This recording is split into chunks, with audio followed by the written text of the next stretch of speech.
तभी ये रोहन किया यूं कर लेना, यही रुका।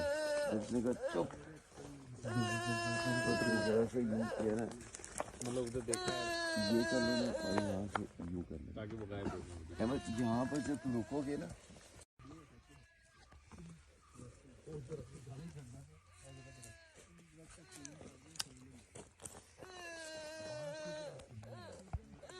तभी ये रोहन किया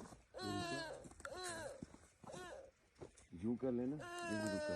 उसने कहा चुप, तो जरा से यूं किया ना, मतलब उधर देखा है ये कर लेना और यहाँ से यूं कर लेना। ताकि वो गायब हो जाए। अहमद यहाँ पर जब रुकोगे ना,